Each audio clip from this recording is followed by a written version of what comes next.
उदयपुर जिले के नांगलिया ग्राम पंचायत के सरपंच मनमोहन सिंह उर्फ मोंटी को फोन पर धमकी दी और पुलिस के माध्यम से उनके परिवार पर अत्याचार को लेकर आज वल्लभनगर की पूर्व विधायक प्रीति सक्तावत ने एसपी को ज्ञापन सौंपा और वल्लभनगर विधायक उदयलाल डांगी पर आरोप लगाए। प्रीति सक्तावत ने बताया कि भाजपा की सरकार में विधायक डांगी आम लोगों को डराने धमकाने का काम कर रहे हैं। इस मामले में कोई कार्रवाई नहीं हुई तो आने वाले दिनों में उग्र आंदोलन किया जाएगा।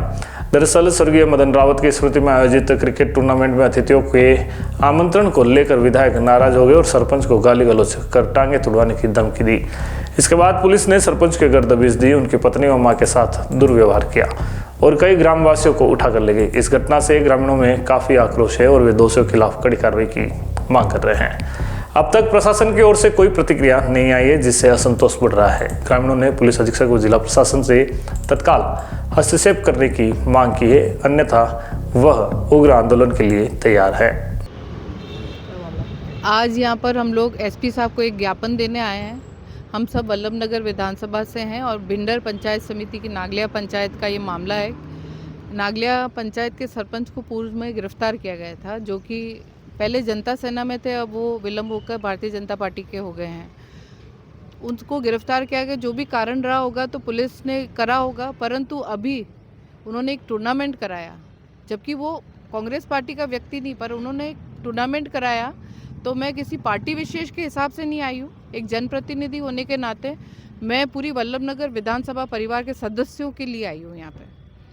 कि जब उन्होंने कोई टूर्नामेंट कराया तो माननीय विधायक महोदय ने उनको धमकी दी कि आप टूर्नामेंट कैसे करा सकते हो, जबकि उनके समाज का टूर्नामेंट था। कोई भी समाज का टूर्नामेंट करा सकता है और हमको देश में इतनी तो आज़ादी मिली हुई, क्योंकि भारत एक स्वतंत्र देश है कि हम लोग कोई टूर्नामेंट करा सकते हैं या कोई भी कार्यक्रम हम कोई भी समाज कहीं पे भी आयोजित करा सकता है। परंतु उन्होंने टूर्नामेंट कराया इनके समाज ने, तो उन्होंने कहा मेरे बिना कैसे करा लिया, तो ये बहुत गलत बात है। मैं भी विधायक रही भी हूँ, मेरे कार्यकाल में भी कई सामाजिक टूर्नामेंट होते थे जिसमें वो अपने समाज के वरिष्ठ लोगों को बुलाते थे, हमें नहीं बुलाते, तो इसमें हमें कोई ऑब्जेक्शन उठाने का अधिकार नहीं है। बोले उनको धमकी दी गई, जैसा कि आपने कल देखा होगा कि उनकी पत्नी भी यहाँ पेश हुई थी, पुष्पा जी, और उन्होंने भी बताया था कि उनको जो सरपंच हैं मोंटी जी, उनको विधायक जी ने धमकी दी तेरे हाथ पैर तोड़वा दूंगा फ़ोन पर। और वाकई में वही हादसा हुआ कि उनके घर पुलिस भेजी गई। और यहाँ पे जो मेरे साथ उपस्थित है रावत समाज के जो वरिष्ठ हैं, सदस्य हैं, युवा शक्ति है, उन्होंने बोला हमने खुद ने देखा कि विधायक साहब भी पुलिस के साथ वहाँ पे विधायक की गाड़ी भी खड़ी थी। तो ये बहुत ही गलत तरीका है और इन लोगों को कहा गया कि ये लोग पथराव कर रहे थे, पर अटैक पुलिस वालों ने पहले गाँव पे करा है। तो उनके ये कहना है कि विधायक ने ही ये करवाया है। बिल्कुल करवाया है। एक आदमी झूठ बोल सकता है, दो बोल सकता है, पूरा गांव झूठा नहीं हो सकता है।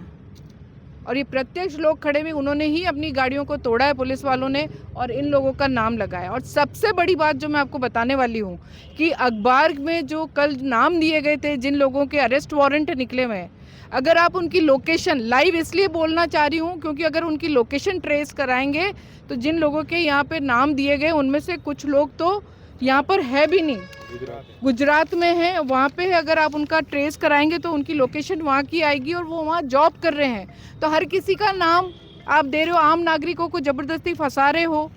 ऐसे ही हमारे इनका किकावास सरपंच साहब के साथ भी किया गया, जबकि उनके उसमें कुछ नहीं आ रहा है तो कह दिया गया कि हरे पेड़ का ही मुकदमा लगा दो। अरे हरा पेड़ कटा ही नहीं तो मुकदमा कैसे लगा दो?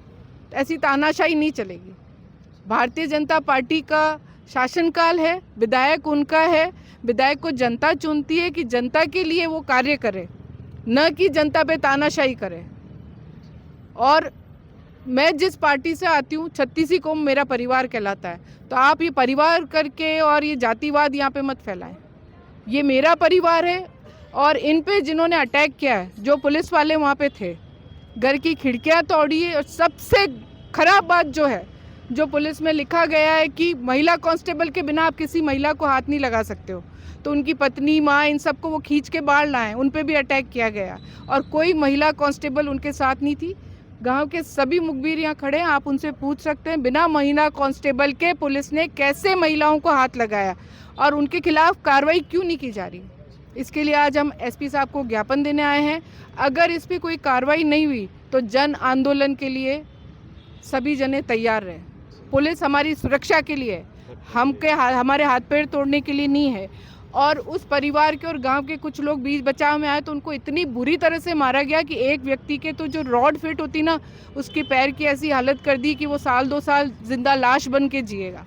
तो ऐसे पुलिस कर्मियों को सजा क्यों नहीं दी जा रही है?